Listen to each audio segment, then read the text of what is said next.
ஆமா உண்மைதான். காலையில இப்ப யாராவது வந்து சில பேர்லாம் யோகா கிளாஸ்க்கே எவ்வளவு டென்ஷனா போறாங்க தெரியுமா? ஐய்யய்யோ! பிளட் ஆச்சு.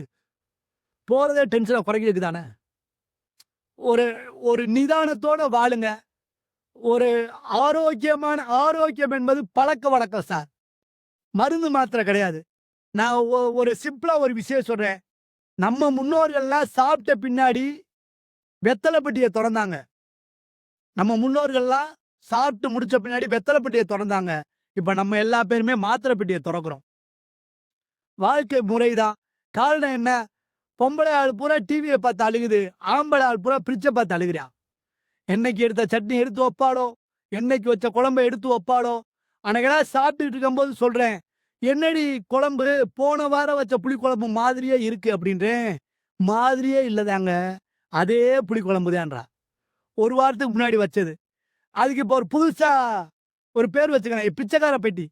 ஃப்ரிட்ஜுக்கு பேரு. முன்னாடிலாம் தீர்ந்துச்சுன்னா அன்னன்னைக்கு நைட்டு பிச்சைக்காரனுக்கோ வர்றவங்களுக்கோ குடுத்துருவோம். இன்னைக்கு நம்ம ஃப்ரிட்ஜ தொறந்து பாருங்க. என்ன இருக்கு? பழைய ரசம், 3 நாளைக்கு முன்னாடி வச்ச சட்னி, ஏதாவது புளிக்குழம்பு, மாவு இதுதான் இருக்கு. வாழ்க்கையில நெறையா தூரத்துக்கு நம்ம எதுல வளர்ந்துட்டோம்னா சார் முடிச்சிருச்சு. எதுல வளர்ந்துட்டோம்னா, பணம் எல்லாத்துட்டயும் இருக்கு சார். எல்லாத்துலயும் பணம் இருக்கு. சோசியல் ஸ்டேட்டஸ் இருக்கு. வேணும்னாலும் தர்றாய்ங்க. எனக்கெல்லாம் ஒரு ஃபைனான்ஸ்காரன் டெய்லி ஃபோன் பண்ணி உங்களுக்கு ரூ. 6,00,000 சாங்ஷன் ஆயிருக்கு. ரூ. 7,00,000 சாங்ஷன் ஆயிருக்குன்றான்.